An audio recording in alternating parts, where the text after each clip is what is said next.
오늘은 특별 새벽기도의 5번째 시간입니다. 사탄과 배신, 이런 제목으로 말씀 나누도록 하겠습니다. 우리가 항상 기도하며 깨어 있어야 되는데 그 이유 중에 하나가 뭐냐면은 우리가 사는 이 세상이 천국이 아니어서 그렇습니다. 천국이 아니기 때문에 천사만 있고 그런 세상이 아니죠. 사탄이 있습니다. 그래서 사탄이 우리를 공략하기 때문에 우리가 항상 기도하고 깨어있지 아니하면 어려움에 당하기가 쉽습니다. 오늘 말씀이 우리에게 그것을 가르쳐주고 있습니다. 1절 함께 읽어보겠습니다. 6월절이라 하는 무교절이 다가오매. 아멘. 6월절이라는 무교절이 다가왔다 이렇게 되어 있는데 6월절이라고 하는 건 말 그대로 지나간다 이런 뜻입니다. pass over. 그래서 죽음의 천사가 와서 죽이러 왔다가 어린 양의 피를 보면 넘어갔다. 안 죽이고 넘어갔다. 그래서 그 어린 양의 피가 예수 그리스도의 보혈을 상징한다. 우리가 흔히 이렇게 얘기하죠. 그래서 6월절이라는 건 넘어간다는 거예요. 여러분 죽이러 왔다가 넘어간다. 여러분 아들 죽이러 왔다가 넘어간다. 이 얘기예요.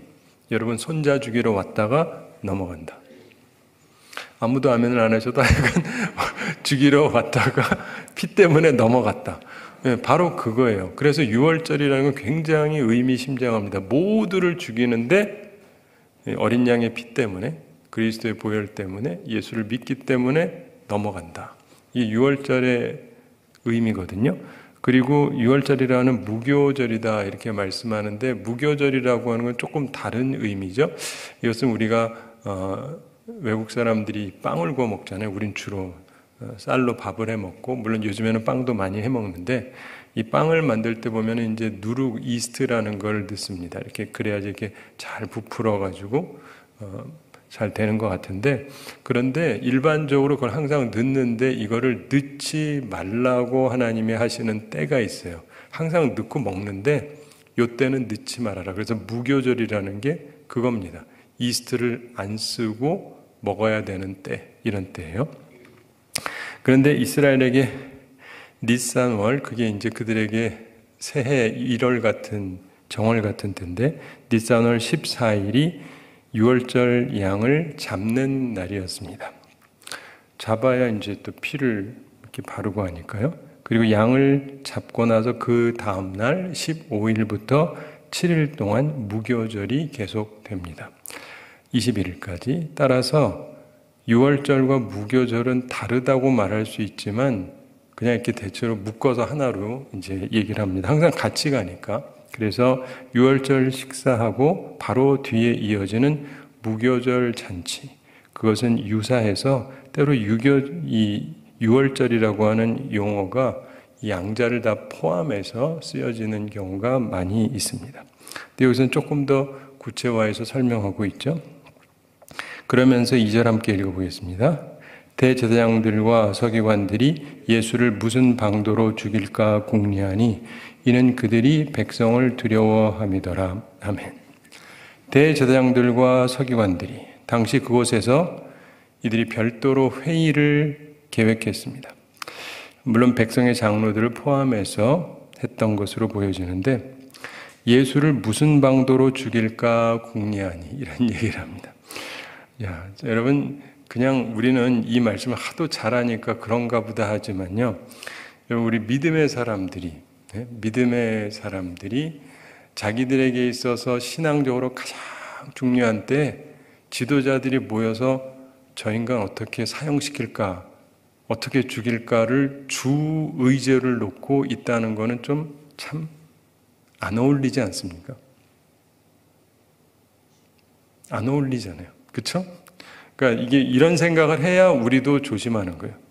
적어도 어떤 때는 평상시도 언제라도 우리가 선한 생각을 많이 해야 되지만 그 가운데도 하나님께서 우리에게 은혜 베푸신 그런 것들을 생각을 할 때는 조금 더 마음을 이렇게 온전하게 먹어야 되는데 이때 사람 죽일 생각을 하고 있었다. 예수를 잡아 죽이려고 그랬다. 하나님의 아들이라는 걸 뻔히 알면서 정말 훌륭한 분이라는 걸 알면서 그를 잡아 죽이려고 논의를 하고 있었다. 이게 그 당시 종교 지도자들의 현실이에요. 그러니까 하나님께서 그 그들이 갖고 있던 그 신앙체계와 종교체계, 이 성전이랑 다 무너뜨려 버리신 겁니다. 무가치하잖아요. 우리가 교회 역사를 봐도 때때로 생각을 하는 게, 우리가 개신교라 그러지 않습니까? 프로테스탄트라고 해서 본래 교회가 온전한 모습을 가지고 살아가야 되는데 자꾸 변질이 되다 보니까 이건 잘못됐다라고 얘기하다 보니까 우리는 프로테스탄다 해가지고 프로테스탄트라고 이름이 지어지게 됐는데, 바른 말을 해야 되는 거죠. 그래서 바르게 가도록 해야 되지 않습니까? 그런데 보면 그렇게 개혁이 일어나지 아니하면 하나님께서 다 쓸어버리세요. 그래서 우리는 스스로를 돌이켜보면서 온전한 길로 걸어가려고 노력을 해야 됩니다. 여기서도 재미있는 사실은 죽인다라고 하는 공감대는 이미 형성이 된 거예요. 저 유명하고 모두가 아는 저 사람을 죽이자, 이거는 공감대가 형성이 된 거예요. 대제사장들하고 서기관들이. 단지 어떻게 죽일까를 논의하는 거예요. 죽이자에 대해서는 이의가 없습니다. 어떻게든 죽여버려야 되겠다. 근데 이거 어떻게 할 거냐? 이렇게 논의를 합니다. 그러면서 이는 그들이 백성을 두려워함이더라. 여러분, 이거 보시면 예수님을 따르던 추종자들이 굉장히 많았습니다. 그래서 백성들을 두려워했다.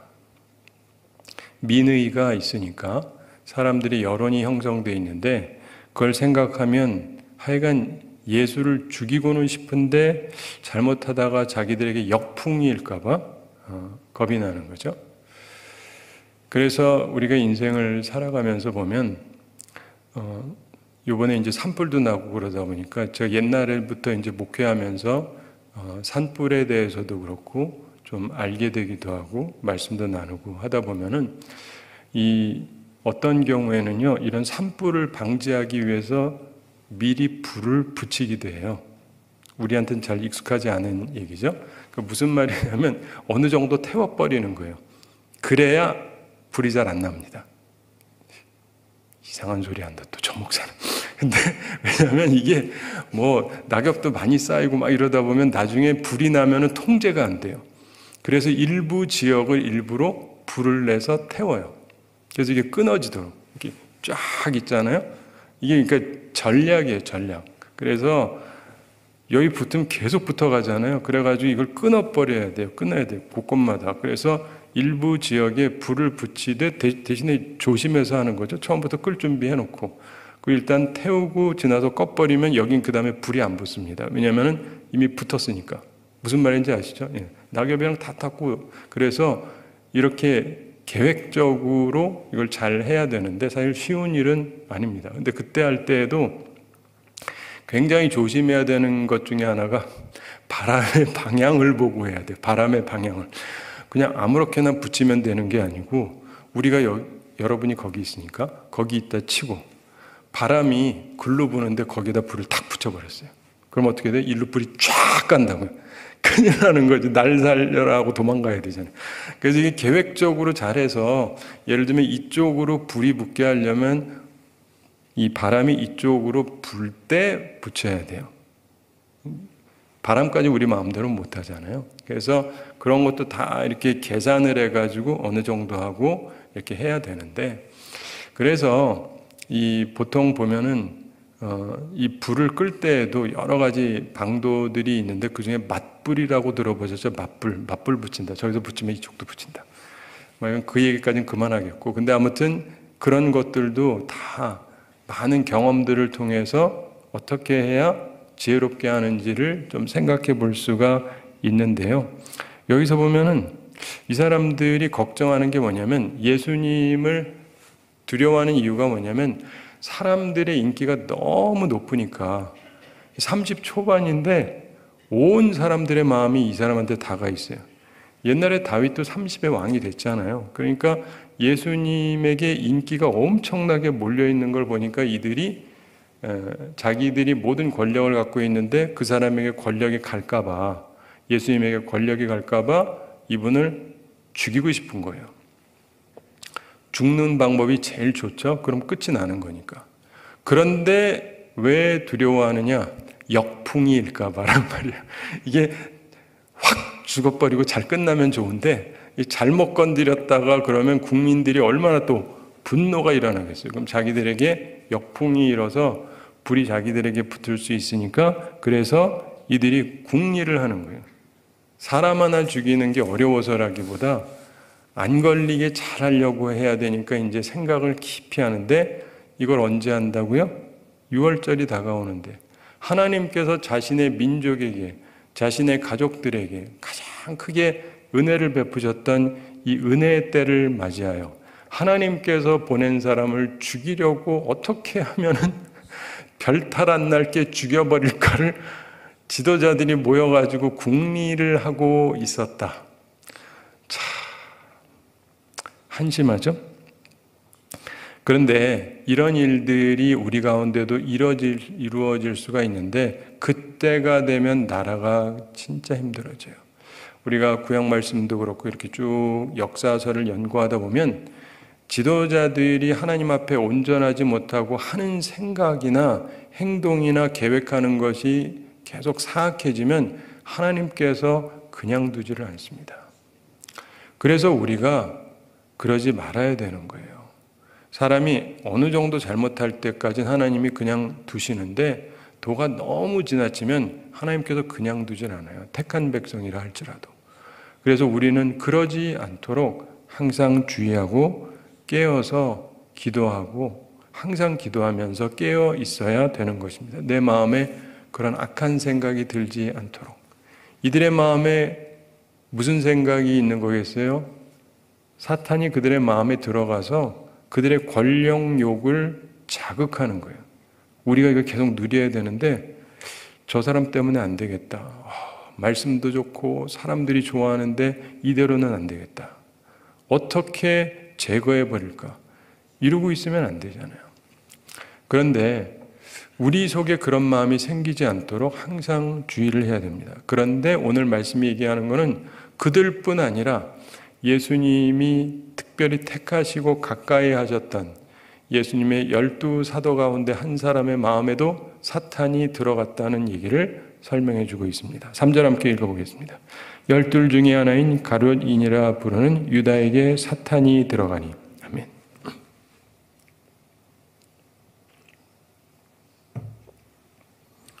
열둘 중에 하나인 가룟인이라 부르는 유다에게 사탄이 들어가니. 이렇게 말씀하는데 가룟 유다는요, 그 12 중에서 가장 그 똑똑하고 출신도 그렇고 좀 특별한 사람으로 여겨져요. 그런데 이 가룟 유다가 왜 예수님을 배신했느냐? 뭐 우린 여러 가지 생각하지만 성경 말씀이 얘기하면 그게 제일 맞는 말이죠. 오늘 성경은 뭐라 그럽니까? 사탄이 들어갔다 이렇게 돼 있어요. 사탄이 그의 마음에 들어간 거예요. 그렇기 때문에 배신한 겁니다. 뭐 논리로 이렇게 저렇게 말할 수 있지만 하여간 중요한 것은 유다에게 사탄이 들어갔다. 그런데 가룟 유다가 마귀를 대적하지 않았고 결국 그에게 들어오는 걸 허용했고 결국 범죄하게 됩니다. 따라서 우리가 스스로 주의해야 할 것입니다. 자, 우리 누가복음에서는 주로 이제 그 부분에 대해서만 언급을 하고 있는데 사실 보면은 다른 말씀에서 보면은 이제 요한복음 같은 데에서 좀 더 구체적으로 그가 왜 시험에 들었는지, 왜 그의 속에 마귀가 침투했는지를 힌트해 주는 내용이 있습니다. 그게 뭐냐면 돈 문제예요. 돈 문제인데 사실은 이 마테마가 누가 요한복음에 전부 다 향유 붓는 여인 이야기가 나옵니다. 그런데 이 누가복음에서는요, 그게 상당히 앞에 있어요. 지금 우리가 22장 보고 있잖아요. 향유 붓는 내용이 7장에 나와요. 누가복음 7장에. 상당히 앞부분에 나옵니다. 그래서 이게 순서적으로 본다면 이게 개별적인 한 번의 사건일 수 있고 그게 아니라면 이 누가 같은 경우는 일반적으로 꼭 순서대로 하고 있지는 않아요. 그러니까 시기별로 때로는 이렇게 몰아서 쓰고 있기 때문에 그냥 요 무렵에 벌어진 것이지만 저쪽에다가 그냥 집어넣은 것이다 이렇게 보기도 합니다. 그러나 어쨌든 간에 앞쪽에서 얘기하고 여기서는 얘기하지 않는데 마태마가, 누가복음 다 얘기하고 요한복음에서도 얘기해요. 똑같은 얘기가 사복음서에 다 나오는 얘기는 생각보다 많지가 않습니다. 그 얘기는 굉장히 중요하다라고 보는 것이죠. 근데 요한복음에서도 보면 11장, 12장의 얘기가 나오면서 특별히 12장에서 얘기가 나오는데, 마리아 마르다 나사로 집에서 예수님께서 식사하시는데 마리아가 예수님에게 향유 붓는 얘기가 나옵니다. 근데 그때 다른 부분에서는 누구라는 얘기가 좀 명확치가 않은데 여기서는 아주 명확하게 가룟 유다가 얘기했다 그래요. 그거를 이게 돈이 얼만데 그거 팔아가지고 가난한 사람에게 나눠줬으면 얼마나 좋았겠느냐 이런 얘기를 합니다. 300데나리온에 팔아서 이런 얘기를 하는데 우리가 365일이면 일주일에 하루는 쉰다고 치고 이 얘기가 대충 하면 하루 일당을 얘기하는 거니까 1년치 연봉에 해당하는 거예요. 이 굉장히 비싼 거니까 우리식으로도 해도 뭐 사람마다 연봉이 차이가 있긴 하지만 하여간 수천만 원은 된다 이렇게 보시면 됩니다. 그런데 그거를 예수님에게 부어버리고 끝난 거거든요. 근데 가룟 유다는 특별히 기분이 상했어요. 그러면서 성경이 설명한 건 그대로 믿으셔야 돼요. 성경이 얘기한 거니까. 거기서 뭐라 그러냐면 요한이 그가 그랬던 이유가 뭐라고 얘기합니까? 그는 무엇이다? 도둑이다. 맞아요. 도둑이다. 그는 예수님의 사도긴 하지만 사실은 그의 실체는 도둑이었다. 왜 도둑이라고 그러죠? 자기가 이게 재정을 맡아서 하고 있는데 요거 맡아놓고 자기가 갖다가 쓰는 거예요. 사적으로. 이게 도둑이다 이거예요. 그러니까 이게 수천만 원이 들어왔으면 또 자기가 알아서 써먹을 수 있는데 예수님이 이거 들어오는 거를 안 받고는 이렇게 했으니까 화가 난 거예요. 화가 난 거. 사랑하는 성도 여러분, 우리가 살아가면서 보면은 이 재물의 유혹이라는 것이 생각보다 굉장히 무섭습니다. 우리들도 그러지 않으려고 굉장히 주의를 해야 되는 것인데 많은 사람들이 재물 문제에서 시험에 들어요. 이렇게 제가 한 번도 생각하지 않던 생각을 해봤는데 이번에도 말씀을 묵상하면서 우리는 내가 언제 죽을지 모르지만 예수님은 언제 죽을지 아셨잖아요. 근데 예수님께서 최소 12이랑 같이 다니셨죠. 사실은 70인도 있고 수많은 사람들이 있는데 이렇게 움직이려면 뭐가 필요하다고요? 돈이 필요합니다. 우리 부목사님 풀타임이 3분 있거든요. 하늘에서 다 공급하셔가지고 다 먹고 사시는 게 아니라 재정이 있어야 이게 공급이 되는 거거든요.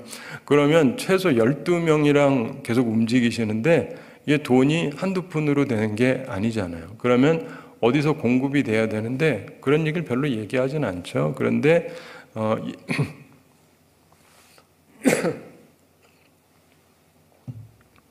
예수님을 사랑하던 충성된 여인들이 있었다고 나오죠. 거기 막달라 마리아도 나오고 이런 분들이 따라다니면서 재정적인 후원을 했던 거예요. 표면적으로 이들은 사도가 아니고 우리식으로 하면 뭐 부목사나 장로나 이런 자리는 아니지만 뒤에서 물질적으로 계속 이렇게 협력을 했기 때문에 이 사역이 가능했던 것입니다. 주님께서 그거를 막지 않으셨어요. 그렇죠. 받으셨겠죠. 있어야 필요하니까. 근데 제가 생각을 해봤습니다. 예수님이 이제 곧 돌아가셔야 돼요. 계속 받을 필요가 있을까요? 이런 생각 한 번도 안 해보셨죠? 저도 처음 해봤습니다.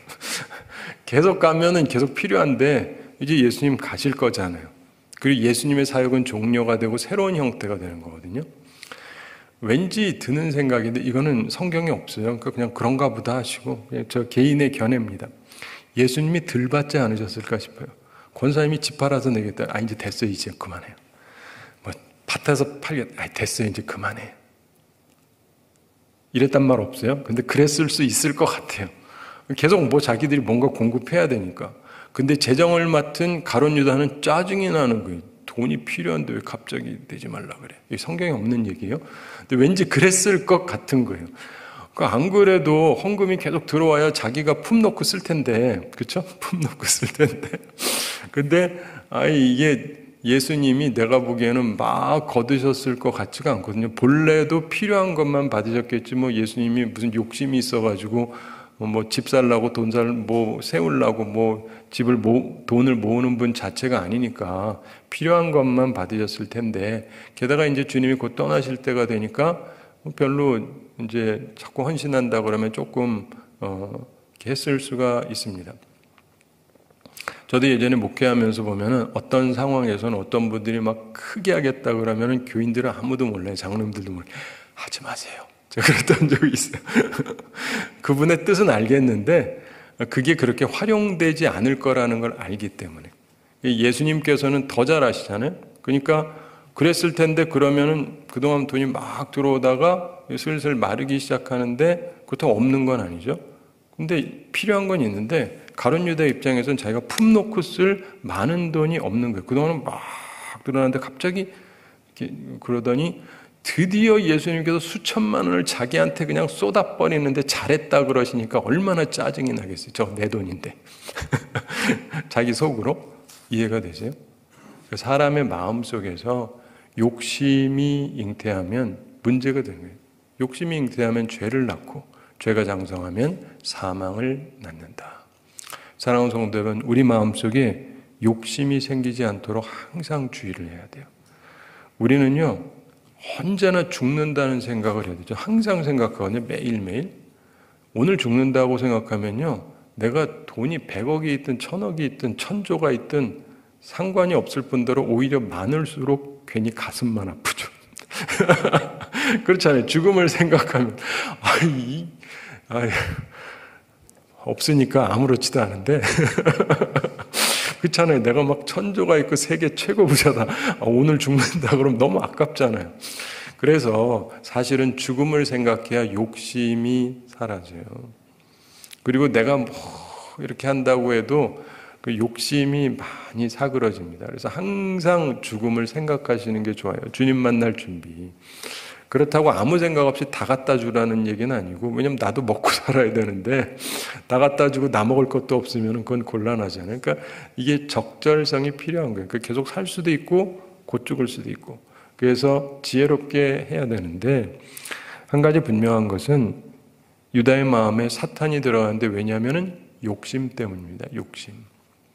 사랑하는 성도 여러분, 내 마음속에 욕심이 생기지 않도록 조심하셔야 돼요. 전 사람을 쭉 관찰하면서 계속 느끼는 게 있는데, 거의 대부분의 사람들이 나이가 드실수록 욕심이 더 많아지세요. 죄송합니다. 나이가 많아질수록 욕심이 많아지세요. 저도 10년 지나면 욕심이 지금보다 더 많아지기를 원하지는 않지만 많아질 확률이 높다라고 저는 판단을 합니다. 여러분도 마찬가지. 능력은 떨어지면서도 욕심은 많아져요. 그렇죠? 나이가 들면 돈 벌 능력도 없고 힘도 없고 그러면서도 욕심은 많아져요.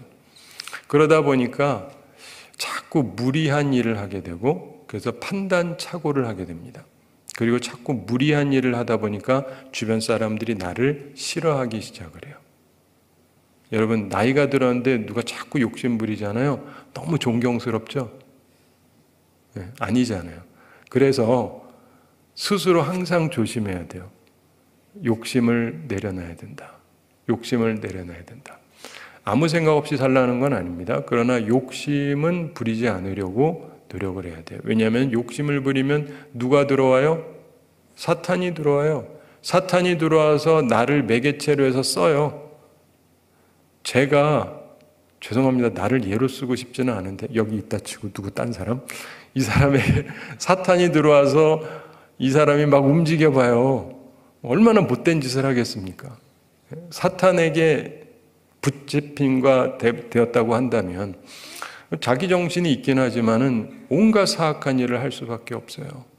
근데 사탄이 우리를 틈타는 것이 몇 가지가 있는데, 그 중에 하나가 돈이고 또 하나가 뭐예요? 분노, 화나시는 거예요. 네.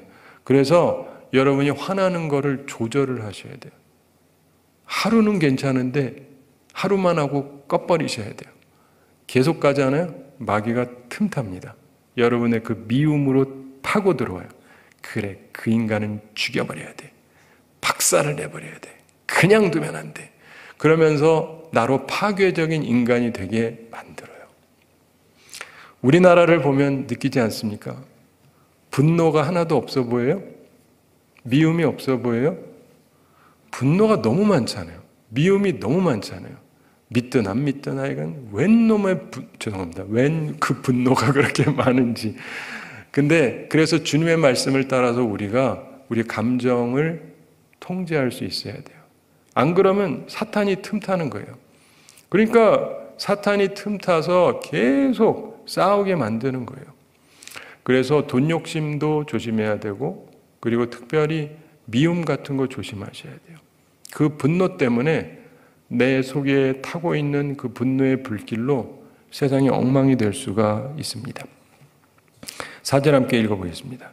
이에 유다가 대제사장들과 성전 경비 대장들에게 가서 예수를 넘겨줄 방도를 의논하매. 아멘. 이에 유다가 대제사장들과 성전 경비 대장들에게 가서, 이 얘기가 무슨 말이냐면요, 자발적으로 갔다 이 말이에요. 자발적으로. 저쪽에서 먼저 찾아온 게 아니라 자기가 찾아간 거예요. 그러니까 이게 말 그대로 배신이죠. 그러면서 예수를 넘겨줄 방도를 의논하니, 죽이기 위해서는 우선 체포부터 해야 되잖아요. 잡아야 죽이죠. 근데 일단 잡기가 힘들거든요. 왜냐하면 예수님이 항상 사람들이 있는데 이렇게 있으니까 잡기가 힘듭니다. 그분 좋아하는 사람들한테 둘러싸여 있으니까. 그래서 체포를 해야 되겠는데 이거를 돕기로 한 것입니다. 유다는 무엇보다도 특별한 권한이 있는 사람이었죠. 왜냐하면 예수님하고 가깝잖아요. 12 중에 하나고 재정을 맡았기 때문에 예수님하고 재정 얘기도 하니까, 예수님이 나중에 마지막 만찬을 하실 때 그 가룟 유다한테 네 할 일 해라. 그때 사람들이 이렇게 생각했다고 그래요. 그 성경에 보면 가난한 사람 도와주러 가라 그랬나 보다. 예수님 평상시에 그하고 대화를 많이 했다는 거예요. 그래서 재정부장에 해당하니까 이 어려운 사람들 도와줘라. 그래서 도와주러 갔나 보다라고 생각을 한 거예요. 그러니까 이 사람은 권한이 많아요. 그렇죠? 중요한 것도, 돈 들어오는 것도 자기가 다 관리하고, 보내는 것도 자기가 관리하고, 모든 정보를 많이 갖고 있고, 그래서 누구보다도 예수님에 대해서 가까운 사람 중에 하나라서 권한이 있는 사람이었습니다. 이 사람이 어떻게 넘겨줄지를 예수님을 죽이려고 하는 사람들하고 의논을 했다.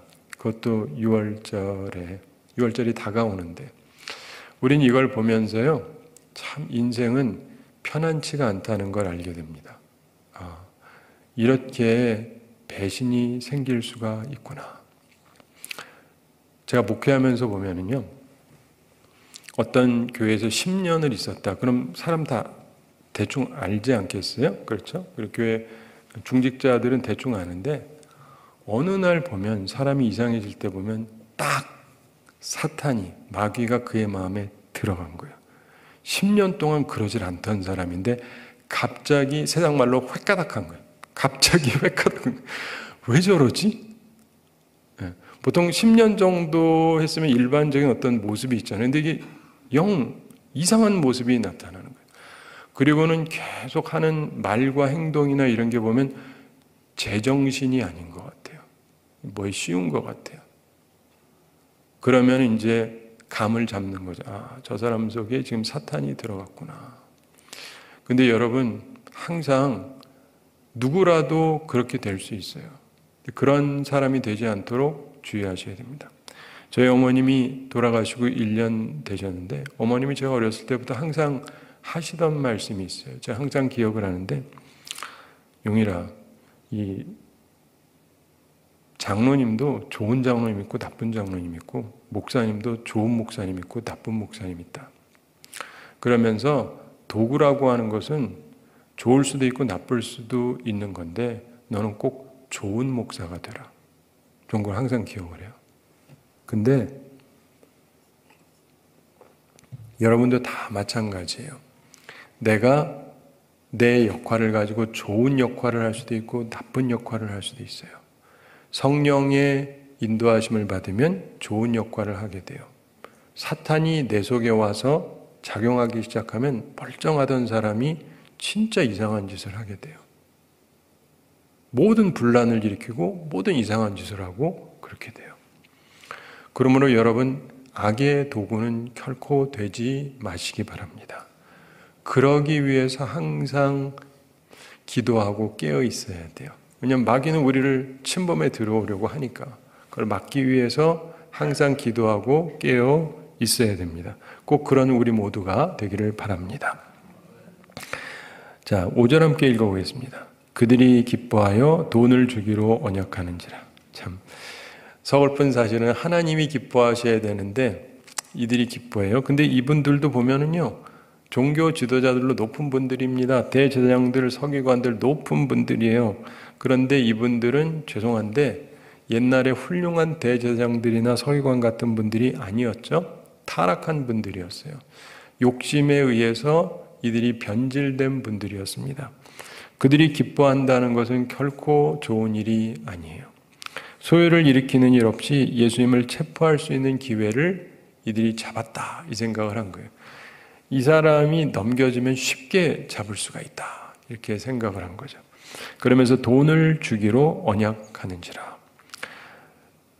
정보를 그냥 넘기는 건 아니죠. 우리도 거기에 대해서 꼭 보상을 하겠다. 돈을 받고 예수님을 팔아먹은 것입니다. 그리고 우리가 아는 대로 사실은 돈을 받죠. 자, 6절 함께 읽어보겠습니다. 유다가 허락하고 예수를 무리가 없을 때 넘겨줄 기회를 찾더라. 아멘. 유다가 허락합니다. 일단 이렇게 언약을 하고 정보를 주면은 우리도 돈을 주겠다, 이렇게 얘기를 합니다. 사랑하는 성도 여러분, 돈을 사랑하지 않는 사람에게는 이게 별 의미가 없는데 이 사람은 도둑이에요. 돈을 좋아하는 사람. 그러니까 돈이 생긴다니까 예수님 팔아먹는 게 상관이 없는 거예요. 그래서 허락을 합니다. 그들과의 언약을 그도 동의한 것입니다. 그리고 예수를 무리가 없을 때 넘겨줄 기회를 찾더라. 방해가 적을 때, 사람들이 없을 때 넘겨줄 기회를 찾기 시작했다는 것입니다. 그의 마음속에 있는 생각, 그것이 좋은 계획이 아니라 아주 사악한 계획, 그거를 계속 노리면서 그의 남은 인생을 살다가 나중에는 양심의 가책이 생겨서 자살해서 죽게 되죠. 사랑하는 성도 여러분, 우리는 한 인생을 사는데 여기서 보면은 이 사람을 보면 어떠한 이유로든 주님의 택함을 받았고 그도 주와 함께 하면서 귀한 역사를 많이 받습니다. 그도 파송을 받았으니까 파송을 받을 때 능력을 받았다라고 볼 수밖에 없어요. 그렇기 때문에 능력을 가지고 사람을 고치기도 하고 치유하기도 하고 귀신도 쫓아내기도 하고 그랬을 거예요. 예. 능력의 사람으로 자기도 사역하면서 살았습니다. 그리고 주님의 신임도 받아서 재정도 자기가 맡아서 다 관리하고 굉장히 신임을 받으면서 지내왔던 이 사람이 어느 한순간 돈 부분에서 조금 어느 한순간은 아니겠죠. 조금 하다가 어느 순간에 결정적인 결과가 왔겠지만 그러면서 사탄이 그 마음에 침투해 들어가니까 그가 그 순간 완전히 돌이켜서 이상한 계획만 하다가 이상한 짓만 하다가 결국은 자기 스스로를 죽이는 파멸의 자리까지 가게 되었다는 거예요. 이거는 그 사람만의 이야기가 아니라 그렇게 사는 사람들이 간혹 있는 것 같아요. 뉴스에 나기도 하고. 그런데 우리는 그런 사람들이 안 되기를 바랍니다. 사랑하는 성도 여러분, 오늘도 잘 오셨고 항상 기도하며 깨어 있어야 됩니다. 저도 항상 조심해요. 조심한다고 해도 약해서 마음은 원이로 육신이 약하도다처럼 이게 좀 안 될 때도 있어요. 그런데 그러니까 결국은 주님이 결국 우리를 보호해 주시긴 하셔야 되지만 기본적으로 우리로서도 노력은 해야 됩니다. 그러므로 항상 깨어서 기도하려고 노력하시고 깨어있는 상태로 영적 각성이 항상 돼 있으셔야 돼요. 그래서 언제라도 사탄은 여러분을 택한 자라도 삼킬 수 있으면 삼키려고 한다는 걸 기억하셔야 돼요. 그리고 품 놓고 있으시면 안 돼요. 항상 정신을 바짝 차리셔야 돼요. 그래서 사탄이 내게 침투하지 않도록, 우리 교회에 침투하지 않도록, 우리 가정에 침투하지 않도록, 그래서 하나님께서 기뻐하시는 삶을 살아가는 우리 모두가 되기를 바랍니다. 우리 함께 기도하겠습니다. 사랑의 하나님 아버지, 우리를 사랑해 주시고 오늘도 저희에게 귀한 말씀 주심을 감사드립니다. 주님께서 주신 말씀 생각하며 저희들이 항상 기도하며 깨어있는 사람들 되게 하여 주시옵소서. 가룟 유다가 주님의 택함을 받고 귀한 직분도 받고 주님과 가까이 있었지만 어느 순간 사탄이 그의 마음에 들어오면서 그의 인생이 변질되기 시작을 하고 결국 나락으로 떨어진 것을 봅니다. 주님, 저희는 그런 삶을 살지 않도록 주께서 우리를 긍휼히 여겨 주시옵소서. 우리를 불쌍히 여겨 주시옵소서. 우리 마음속에 욕심이 발생하지 않도록 주께서 우리 마음을 항상 성결케 하여 주시옵소서. 주님 바라보고 순전하게 살아가는 저희들 다 되게 하여 주시옵소서. 주님 앞에 나오며 주님의 은혜를 간구합니다. 주여, 우리 모든 성도들 영육간에 강건케 해주시고 일용할 양식 공급해 주시고 시험에 들지 않고 악과 싸워 이기는 주의 용사들이 다 되게 하여 주시옵소서. 오늘도 주님 앞에 나오며 예물을 드리는 성도들 주님께서 기쁘게 받으시고 복되게 하여 주시옵소서. 주님, 우리 모든 성도들 가지고 있는 마음의 소원들 주께서 기억해 주시고 우리 마음속에 있는 모든 필요한 것들 주님께서 채워주시고 하나님의 은혜가 넘치는 삶을 살게 하여 주시옵소서. 오늘도 생명력을 누리며 복되게 살아가게 하여 주시옵소서. 감사드리며 예수님의 이름으로 기도드리옵나이다. 아멘.